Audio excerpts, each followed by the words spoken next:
तो hi guys, welcome back to my YouTube channel. This is your bro Krunal, live from Poland. तो आज के अपने ब्लॉग का टॉपिक है should Indians come to Poland in 2026। ये बहुत बहुत आस्क क्वेश्चन है कि हम लोग पोलैंड आने चाहते वगैरह वगैरह। बहुत बहुत सारे डीएम्स आते हैं वगैरह ये सब। तो मैंने सोचा कि एक ऐसा डेडिकेटेड व्लॉग बनाए, क्योंकि मैं उत्कर्ष भाई को देख के यहाँ पे आया था। बहुत सारे लोग थे जिनको जिनको मैंने एज अ व्यूअर देखा था, फिर मैंने उनसे बात की थी। जब मैं इंडिया में था तो मैं भी खुद दूसरे लोगों के व्लॉग देखता था कि मैं सही दिशा में जा रहा हूँ या नहीं। तो मैं भी चाहता हूँ कि मेरे व्यूअर्स सही दिशा में जाए। Very important questions. If you are new here, you can check my old videos. Our main niche is to travel and see around, but lots of times I get this question, should we come to Poland in 2026? So I'll answer these questions. Okay, especially if you are from India and a student or a traveler, or you want to move to abroad, this video is for you. Okay, so let's dive in. First impression कि मेरा first impression when I came to Poland, I was 19. So I was just कोई एक छोटा सा लड़का India में 12th पास किया है और 6 महीने का ब्रेक लेके कहीं बाहर निकल गया है। तो I was that kind of guy. Okay, मुझे CS नहीं करना था इंडिया में, और कॉमर्स के लिए घर वाले मानते नहीं। तो मैं सोचा कि मैं कुछ और करता हूँ। लिटरली मेरे लिए भी बहुत सारे ऑप्शंस मैंने ओपन रखे थे हमेशा से। पर मैं इधर क्यों आया, अगर आप मेरे से ऐसे जेन्युइनली पूछोगे तो उसके पीछे का रीज़न था कि फाइनेंशियल्स। मैं एक मिडिल क्लास फैमिली से आता हूँ, middle class. So so I don't want to take any big loans to go to some very good countries like USA, because it was out of my budget. Literally it was out of my budget. Okay. तो मैंने जब शुरुआत की तो मैं, और उत्कर्ष भाई को तो मैं बहुत पहले से देखता था, व्लॉग देख के मैं थोड़ा इंस्पायर्ड हो गया था। तो मैंने सोचा कि हाँ, ट्राई करते हैं। तो मैंने एडमिशन लिया। So initially I applied to 2-3 universities, but Vistula gave me first reply. So it is a private university, not that big, not that small, but it is good for international people. So I'm pursuing my bachelor's in business management over there, and this is my 6th semester, the final semester. Right now I'm writing my thesis. So तो अभी मैं आपको मेरा scenario बता चुका हूँ, तो मैं अभी आगे बताता हूँ। तो ठीक है। So for me it was a cheaper option, and there was not a lot of documentation, but still. So somehow मैंने कर लिया सब कुछ, and thanks to my parents I came here without loan. I don't have any education loan on me. My parents have some little bit, but still. तो आगे बढ़ते हैं। तो जब मैं यहाँ पे लैंड किया, मेरा फर्स्ट इम्प्रेशन था कि भाई मैं कहाँ गया हूँ। ये भाई इतनी इतनी अच्छी फीलिंग आई थी जब यहाँ पे मैं फर्स्ट एक्सप्रेशन मेरा इतना था, मैंने सोच लिया था कि भाई बस मैं रह रहा हूँ इधर, बहुत सही है। और भाई मैं सच्ची में भाई इंडिया से मैं Tier 2 सिटी से आया था, तो ऐसा था कि भाई इतना साफ भी होता है, कचरा क्यों नहीं है, लोग क्यों नहीं है। भाई मानो मत मानो, मैं इंडिया के भीड़ से परेशान था, हर जगह पे कंपटीशन। तो मैं तो परेशान था ही। तो मैंने सोचा कि चलो एटलीस्ट इधर तो है लोग, लेकिन कंपटीशन भी है इधर भी, बट नॉट दैट मच। तो फर्स्ट इम्प्रेशन तो मैंने बताया कि clean streets, public transport, city life, सब बेस्ट था। पर डीप डाउन अगर आप फैमिली ओरिएंटेड हो, तो in my opinion if you are like your life revolves around your family like completely, because everyone have their parents, everyone's life is there in India. So For me it was like 50-50 because my background back in India, my father was in army, so मैं कभी इतना family के इसमें था, मतलब मुझे पहले से बचपन से वैसे ग्रो किया गया कि तुम्हें बाहर निकलना है, घूमना है. I was like from 5th class I was roaming here and there outside, like Delhi, Hyderabad, lots of places I went when I was in school, Kendriya Vidyalaya. We traveled to any cities for the competitions and all of kind of things. So I was like a free bird. So तो यहाँ तक सब clear है. So when I came to Poland from India, I didn't expect it to be this modern, and from the clean cities to the super efficient public transport, Poland feels like a perfect mix of tradition and the modern Europe. और rent is cheaper than Germany और France. पहला चीज़ ये है अपना सब. तो जब मैं पोलैंड आया था, ऑनेस्टली मुझे बहुत बहुत ही ज़्यादा शौक लगा था कि इतना क्लीन, इतना ऑर्गेनाइज और इतना मॉडर्न वॉर्सो है. जब आप आप देख सकते हो दूसरे वीडियोस की में भी आपने देखा होगा, तो इंडिया के कंपैरिजन में यहाँ पे रोड्स क्लीन है, पब्लिक ट्रांसपोर्ट ऑन टाइम है और सिस्टम्स बहुत स्मूथ है. सब इतना क्लीन और इतना ऑर्गेनाइज्ड और इतना मॉडर्न वॉर्सो है.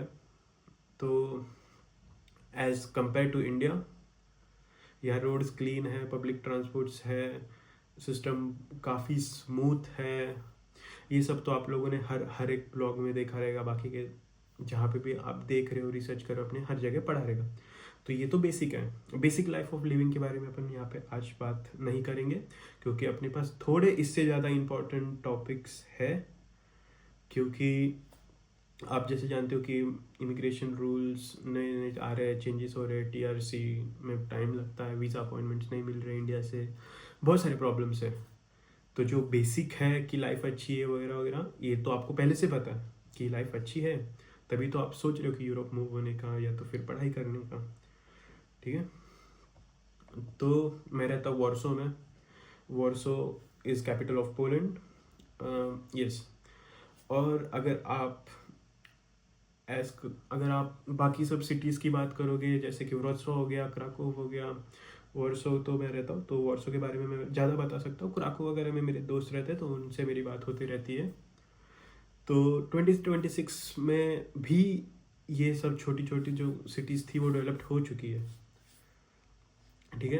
अब बात करते हैं सबसे इम्पोर्टेंट चीज़ पे, कॉस्ट ऑफ लिविंग्स. तो गुड न्यूज़ ये है कि पोलैंड वेस्टर्न यूरोप की काफ़ी अफोर्डेबल कंट्री है एज़ कम्पेयर टू जर्मनी और France. The rent is cheap, transport is student friendly. मैं स्टूडेंट हूँ, मैं पिछले 2 साल से मैं पब्लिक ट्रांसपोर्ट में 50% पे ट्रैवल करता हूँ, because I have a student ID card. तो इट्स स्टूडेंट फ्रेंडली कंट्री. तो अभी बात करते हैं. तो तो ये स्टूडेंट फ्रेंडली कंट्री है, तो आपको बहुत कुछ बेनिफिट्स मिलेंगे. जैसे भी बहुत जगह पे होता है कि हम लोग जागोपानी घूमने गए थे, वहाँ पे बहुत सारी राइड्स वगैरह थी, तो हर एक पे आपको 50% डिस्काउंट मिलेगा, because you are a student and you have a valid student ID. Okay. तो अभी बात करते हैं फूड.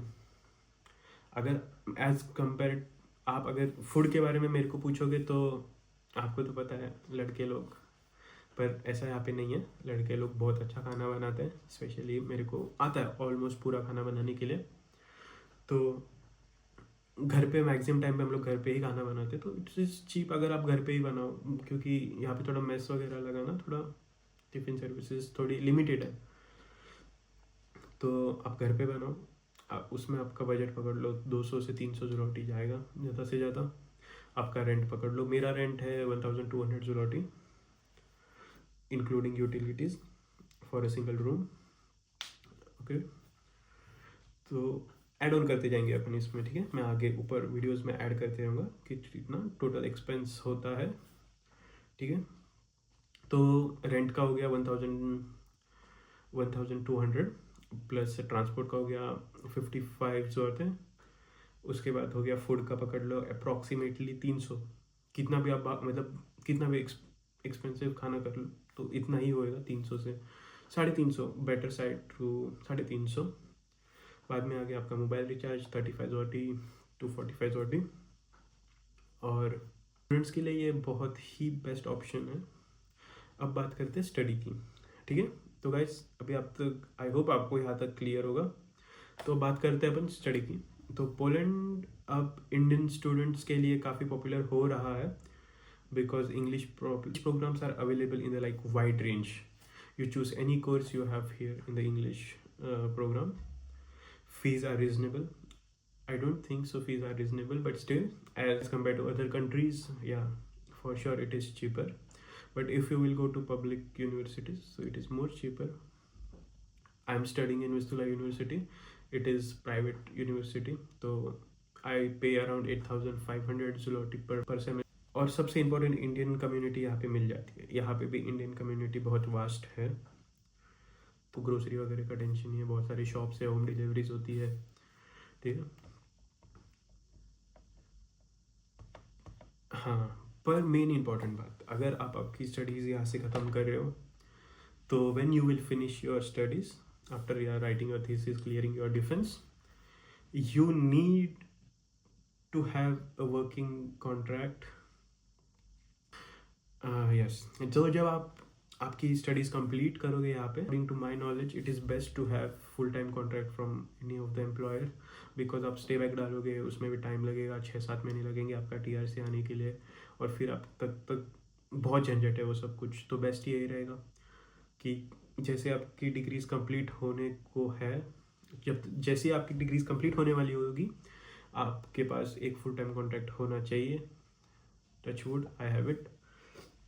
तो आपका फिर आप TRC अप्लाई कर सकते हो, जो होगा फुल टाइम TRC, जो आपको 3 साल का मिल जाएगा आराम से, उसमें कोई प्रॉब्लम नहीं है। तो ये इम्पोर्टेंट बात थी, क्योंकि स्टूडेंट्स आते हैं, करते हैं, उनको कुछ पता ही नहीं होता, बस कर रहे हैं। और स्टूडेंट TRC बहुत मतलब पेशेंस है, पेशेंस होगा, हो जाएगा, डॉक्यूमेंटेशन क्लियर होएगा, हो जाएगा, फॉर श्योर होएगा, लॉयर अच्छा होएगा, खुद से करने की कोशिश करोगे तो भी अच्छा है, नहीं करोगे तो भी अच्छा है। क्योंकि मुझे था कि मैं पैसे दे दूंगा पर मेरा काम हो जाना चाहिए, तो मैंने लॉयर हायर किया था। तो मुझे मेरा फर्स्ट रिजेक्शन आया था बिकॉज ऑफ हाउस कॉन्ट्रैक्ट, कुछ प्रॉब्लम हो गया था, और फिर with in like after rejection I got my TRC with in like 1 month, and I got it for 2 years because when I got it I was in 3rd semester. So like my studies are going to finish this year in 2026 December, so I have my TRC till that date. Now I will apply for my second work TRC, sorry, my first work TRC. तो ठीक है, तो जब आप India में हो या आओगे जो भी है, तो आपको ये पता होना चाहिए कि TRC में टाइम लगता है। कि आप सोचोगे कि अभी वीज़ा मिलेगा आपको 1 साल का, उसमें भी हो सकता है सिंगल एंट्री हो, मल्टीपल एंट्री हो, because I got single entry. In fact जिस साल में आया मेरे पूरे बैच में सबको सिंगल एंट्री मिला था, पता नहीं व्हाट वाज द रीज़न। और उसके बाद जो भी नेक्स्ट बैचेस आए उन सबको मल्टीपल मिला था। भाई ऐसा क्यों? मैं 2 साल रुका कि TRC आएगा, फिर मैं इंडिया आऊँगा, फिर मैं इंडिया गया। तो ये बात हो गई, यहाँ तक बात हो चुकी है अपनी। तो यहाँ पे इंडियन कम्युनिटी भी वास्ट है, तो कभी आपको ऐसा अकेला फील नहीं होगा, क्योंकि बहुत सारे इवेंट्स होते रहते हैं, मंदिर भी है और लाइक इस्कॉन भी है, तो आपको कभी अकेला ऐसा तो फील होगा नहीं। यहाँ पे गुरुद्वारा भी है। तो अभी चलो अब बात करते हैं जॉब्स की।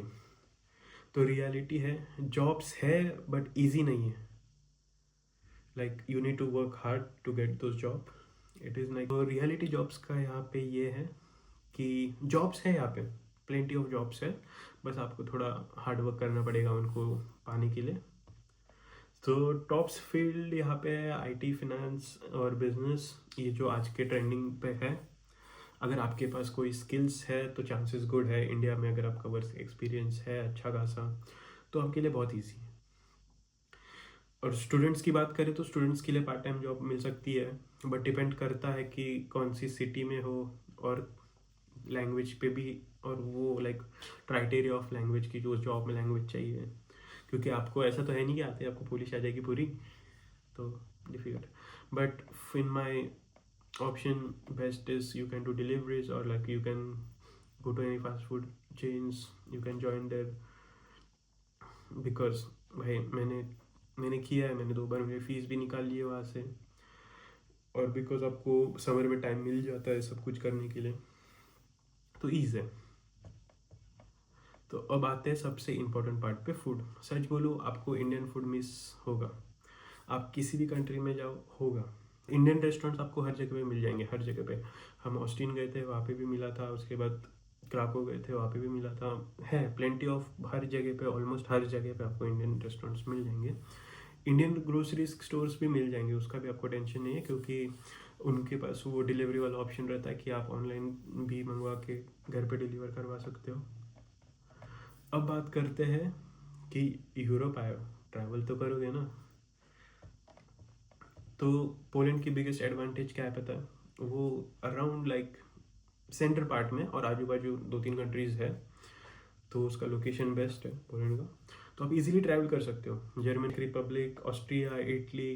रिसेंटली मैं इटली जाके आया हूँ। मतलब यूरोप एक्सप्लोर करना बहुत ही ईजी है, बहुत ही ईजी है। और आपको यहाँ से डायरेक्ट फ्लाइट मिल जाएंगी, like literally for like 200 zloty कम एंड लाइक 2 वे टिकट मिल जाएगी किसी भी आसपास की कंट्रीज में। अब बात करते हैं रियल टॉक एंड चैलेंजेस। तो विंटर बहुत ही कोल्ड होता है, बहुत ही कोल्ड, कभी -10, कभी -15, और सर्वाइव करना थोड़ा मुश्किल हो जाता है। पर अगर आप जैकेट्स वगैरह वगैरह सब प्रॉपर है आपके पास, तो इतना कोई प्रॉब्लम नहीं है। वैसे तो हर जगह पे हीटर्स है, एक बस हो गया, मेट्रो हो गया। तो अभी विंटर का भी अपना सीजन्स का भी हो चुका है। तो अभी आते हैं पोलिश लैंग्वेज पे। पोलिश लैंग्वेज थोड़ी डिफ़िकल्ट है, ठीक है, क्योंकि बहुत बहुत डिफ़िकल्ट है। तो कभी कभी अपना इंडियन एक्सेंट पे अपन वो सीखना थोड़ा डिफ़िकल्ट हो जाता है, क्योंकि जो बहुत छोटे छोटे प्रोनाउंसिएशंस है वो बहुत ही डिफ़िकल्ट हो जाता है। तो आप आओगे तो पहली बात, आप किसी और की कंट्री में आ रहे हो तो आपको उसका रिस्पेक्ट तो करना ही पड़ेगा, क्योंकि अगर आप उसका रिस्पेक्ट नहीं करोगे, तो if you are coming to Poland, first thing respect their culture, respect their lives, respect the people. उसके बाद हो गया लैंग्वेज को भी रिस्पेक्ट दो भाई, सीखो। डिफ़िकल्ट है तो क्या वो नामुमकिन थोड़ी है, करना तो पड़ेगा।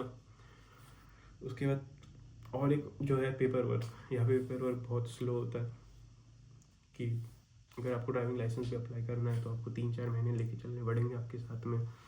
तो है ये सब थोड़े प्रॉब्लम्स है, और स्टार्टिंग में थोड़ा आपको प्रॉब्लम होएगा कल्चरल एडजस्टमेंट में, पर हो जाएगा, मुश्किल नहीं है। लेकिन 2 से 3 मंथ में आप एडजस्ट हो जाओगे, ठीक है। तो अभी मैं ये सब चीज़ें आपके ऊपर छोड़ता हूँ कि इन 2026 कि आपको यहाँ पे आना चाहिए या नहीं आना चाहिए। और ओवरऑल एक मैं फाइनल वर्डिक्ट आपको देता हूँ कि यूरोप में लाइक अगर आप आना चाहते हो तो यूरोपियन लाइफ है, अफोर्डेबल प्राइस पे है, इंटरनेशनल एक्सपोजर है, ट्रैवल अपॉर्चुनिटीज़ है, बहुत सारा है।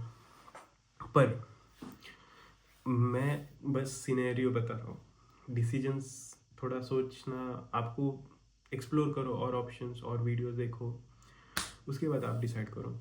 और अगर आप बहुत फैमिली ओरिएंटेड हो तो थोड़ा सोचो वापस कि आपको बाहर निकलने की भी ज़रूरत है। अगर इंडिया में आपके पास फाइनल वर्डिक्ट ये है कि अगर आप इंडिया में हो और आपके पास अच्छी खासी जॉब है, और जिसका आपके पास लाइक अराउंड 14 to 15 LPA है, या फिर आपको पर मंथ अराउंड 1 लाख तक सैलरी है, तो आई वुड से कि इंडिया में रहो। क्यों निकलना है, आपकी फैमिली है वहाँ पे। क्योंकि ऑलमोस्ट लाइफ सेम ही होएगा जगह, अगर आपके पास आप मंथली 1 लाख रुपए इंडिया में कमा रहे हो, यहाँ पे भी उतना ही कमाओगे। थोड़ा सा ज़्यादा कमा लोगे, 40-50 हज़ार ज़्यादा कमा लोगे, पर मेन तो वही है ना, फैमिली ओरिएंटेशन वगैरह वगैरह सब, आपको फैमिली के साथ भी रहना। तो ऐसा, तो अगर आपके पास ऐसा कोई है नहीं इंडिया में जिसके पास इतनी सैलरी नहीं है, तो डेफिनेटली आपको निकलना चाहिए। पर देखो, कोल्ड वेदर भी आपको हैंडल करना है, फिर उसके बाद यहाँ पे TRC वगैरह का प्रोसेस का बहुत प्रॉब्लम रहता है, आपको कभी कभी इंडिया से आने के लिए वीज़ा अपॉइंटमेंट नहीं मिलता है, तो ये सब है। तो जो है वो है, बाकी मैं आपके ऊपर छोड़ता हूँ। और मेरे को था कि मुझे अपने कंफर्ट जोन से बाहर निकल के कुछ करना है, क्योंकि इंडिया में मैं आफ्टर 12th कुछ कर नहीं रहा था और मेरा प्लान था कि कहीं एडमिशन ले लूँ मेरे को। तो मैं सोच लिया था कि फिर मैं निकलूँगा। तो मैं जब आया यहाँ पे तो 2 साल में लिटरली मैंने किया है, मतलब बहुत कुछ ऐसा सीख लिया है, कंफर्ट जोन से निकल चुका हूँ। तो मेरी फाइनल वर्डिक्ट अभी ये सब के बारे में ये रहेगी कि देखो, अगर आपके पास 1.5 लाख इंडिया में अर्निंग है, अच्छा खासा जॉब है, तो मत शिफ्ट हो। I will say directly, because I know what is happening here right now. तो ले ऑफ्स वगैरह भी है, बहुत सारी चीज़ें हैं कॉर्पोरेट वर्ल्ड की जो आपको पता ही होगी अगर आप कॉर्पोरेट में काम कर रहे हो। पर अगर आप एज ए स्टूडेंट आना चाहते हो तो I will definitely recommend you should come. But if you are coming for bachelors तो थोड़ा प्रोसेस लंबा है, आपको आपके जो सर्टिफिकेट्स वगैरह पहले अपोस्टाइल करके फिर नोटिफिकेशन करना पड़ेगा, वो बहुत प्रॉब्लम है। तो उसमें पता नहीं नोटिफिकेशन आ गया तो नावा के थ्रू 2 महीने में भी आ जाता है, कभी कभी 6 महीने भी लगते हैं, तो आपके ऊपर है। पर अगर आप मास्टर्स करने के लिए आना चाहते हो यू कैन कम, पर आपका माइंडसेट क्लियर रखो कि यहाँ पे आओगे पढ़ाई करके वापस चले जाओगे, ठीक है। Guys that's all for this video. अगर आपको ये वीडियो अच्छा लगा तो लाइक शेयर कमेंट और सब्सक्राइब करके जाना, क्योंकि भाई टाइम इन्वेस्ट कर रहा हूँ तो मुझे भी थोड़ा मोटिवेशन मिलेगा ना कि भाई लोग भी अपना टाइम इन्वेस्ट कर रहे हैं। और मुझे बताओ कि आपको पोलैंड के कैसे व्लॉग चाहिए और आप आना चाहते हो। बाकी so guys thank you for watching this vlog till the end. अगर आप यहाँ तक हो आई होप आपके लिए थोड़ा चॉइस करना इजी हुआ हो। बाकी ऐसे ही बने रहो, सब्सक्राइब करो, कमेंट करो, फिर अपन मिलते हैं अगले व्लॉग में और अच्छे नए टॉपिक के साथ। See you, bye from India, love from Poland.